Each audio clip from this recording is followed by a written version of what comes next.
Hello, my name is Matt Whitman. This is the 10-Minute Bible Hour podcast, and because I am privy to at least a certain amount of podcast data, not as much as you get from YouTube, but you get a little bit of feedback on who listens and everything. Because I'm privy to that, I know that very likely a whole bunch of you have kids and you're in that phase of life who listen, but I can also tell that there are a bunch of you who don't have kids, and so some of you are going to relate to this example and some of you are not, but everybody has had a parent or a guardian or some sort of parental authority figure in their lives. So just plug into this however you feel you need to. Have you ever been on the giving or receiving end of a conversation about things that are so convoluted and unimportant? You're like, I can't believe we're having to have this conversation as a family right now, but okay, like your brother's shoe had gum on it, and when there's gum on it and it goes below the tread of the shoe and could theoretically get on the little piece of carpet that you put in your bedroom as a carpet remnant, then it is reasonable to ask the brother to go outside and scrape his shoe before touching your piece of carpet. This is all just hypothetical. I'm sure you can insert the details of some trivial story on your own, but I'm going to finish this thing because I'm committed now. But if your brother comes in there and the gum is old enough and crusted enough into the tread that it does not exceed the tread depth and it is not fresh, and if I were to poke at it with an ink pen, it would crust off instead of gumming off, then you are not within your rights to demand that your brother remove his shoes before walking on your carpet remnant that you bought at Menards for $9. This is my ruling. Can we please get on with the day? As a parent, you just run into situations like that from time to time where you're getting way further into the details of this stupid minutia than you would care to get into it over. But why do you do that? Because you love them. And because as ridiculous as the situation is, the crustedness level of that gum in the tread of the shoe and the depth to which that gum protrudes beyond the bottom of the tread, this is an actual question that is actually affecting the well-being of the family and the household. It's affecting the relationship between two people you love very much and whose relationship with each other you want to be one that is thriving and wonderful and reflective of things that are beautiful. And so from time to time, you just got to get in there with a scraping tool, pull off a shoe, evaluate it, and make some ground rules for how to interpret shoe gum depth on carpet remnants. Likewise, in Matthew chapter 23, I really don't think that just a couple of days before he's going to be brutally murdered by being nailed to a big giant chunk of wood in front of everybody, pretty much naked and shamed, then have his back turned into a hamburger with a giant floggy bone and stone whip. I don't think Jesus is like, you know what I want to do today? Not so much mentally prepare for what I'm about to go through. I want to deal with people making weaselly promises in public about, technically, I did not say that was a real promise. I only swore by the temple, and we all know that swearing by the temple doesn't mean you actually have to do it. It's more like I might do it or I might get to it. Now, if I had sworn by the gold in the temple, that would be different, but that's your fault for not listening. Dad, that was a temple swear, and I could have sworn I saw them mouth the word the gold of the temple too. Like,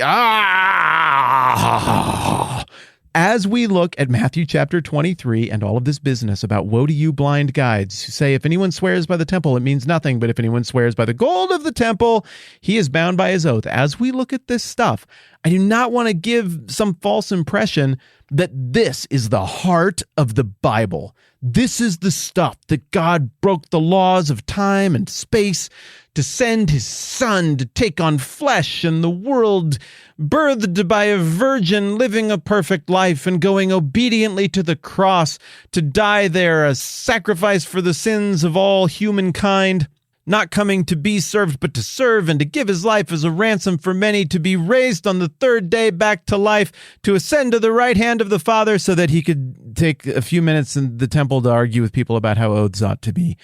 This is a concession. This is a necessary acknowledgement of the mundane and the trite and the who cares, to point out what happens when you don't do religion and you don't do relationships in a way that is reflective of kingdom values, but you still put a teeny tiny little shine on the outside to make it look like it's inspired by kingdom values. Jesus is stooping to deal with this stupid, trite, trivial debate and to indicate to anybody who might be paying attention what it looks like when not kingdom values things are happening with a kingdom veneer slapped over the top versus what actual kingdom values look like. Back to Matthew 23. So he says the stuff about woe to you, blind guides, and he goes on more specifically to deal with this nonsense debate about whether you swear by the temple or the gold in it. He's like, you blind fools. Which is greater, the gold or the temple that makes the gold sacred? And I think pretty clearly his point here is not to be like, well, now let's get into this, because I think there's a debate to be had about where the actual value occurs. He's lumping it all in together. Like, by your own ground rules for how this debate is unfolding, it's dumb. And by your own ground rules, you're still being hypocrites, even though you gerrymandered those ground rules to make yourselves look good. This is stupid. Verse 18, you also say, if anyone swears by the altar, no, that means nothing. But if anyone swears by the gift on it, well, then he's bound by his oath. You blind men! Which is greater, the gift or the altar that makes the gift sacred? So Jesus has now used the same formula 2 times back to back to point out that your silly conversation about truth and not truth and vows and keeping them and breaking them is framed completely wrong and is hypocritical from the start. You're asking all the wrong questions with this. You're justifying things in the wrong way. How about just like truth? Which is what he gets to with the therefore here in verse 20. Therefore, this is Jesus talking, he who swears by the altar swears by it and everything on it.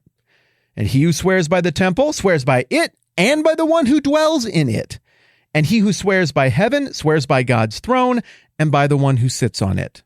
This is one of a handful of places where I feel like the author of Matthew is projecting a version of Jesus who looks like Chris Pratt in Jurassic Park or World or whichever one he was in, with his hands out, trying to calm all the velociraptors. Settle down here. We're going to make the final pronouncement. This is how the thing actually is. Or like me, with my hands out with the kids, talking about what tread depth and what gum consistency merits scraping it off before you walk over the carpet remnant or not. I don't want to have this conversation, but if we're going to have it, let's get all the way down to base level truth. And look, guys, whether you are talking about the building or the gold in the building or the table in the building or what's on the table in the building, it all comes back to the deity behind it. The temple has value because God lives in it. The altar has value because it's where things happen that are meant to exalt God. The gold is in it, not to prove how rich you can be, but because it's the finest. It's offered for God. So if you guys are going to take oaths and it's going to involve God stuff, think of it in the context of God and his understanding and instruction on what truth is and on what truth is not.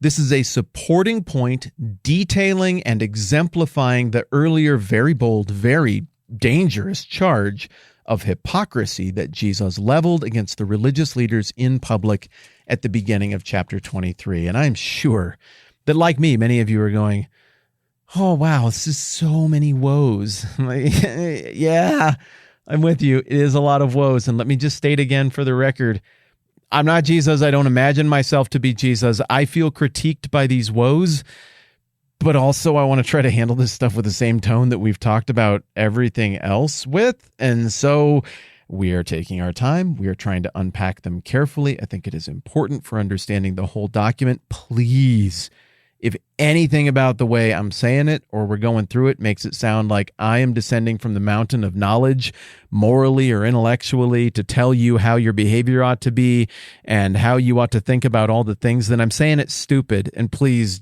just forgive me, cut me some slack, assume my goodwill. It's way harder than you would actually figure to go through a passage like this with thousands and thousands of people, most of whom you've never met and you'll never interact with in any way. There's some pressure there.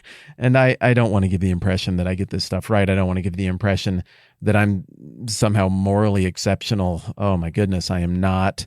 This text is a critique of me. This text is changing me. Thank you for your grace in letting me bumble through it with you here in this way. And thank you for being forgiving when at any point I venture off into sounding like I'm the one who owns these words or I'm the one who exemplifies these words. That's just me not communicating well. So with that said, I think we got one more brief round with woe number 3, and then we're on to woe number 4. Look at that. Today was like the halfway point of woeing. This is very, very exciting. All right, more on this later on. I'm Matt. This is the 10-Minute Bible Hour podcast. Let's do this again soon.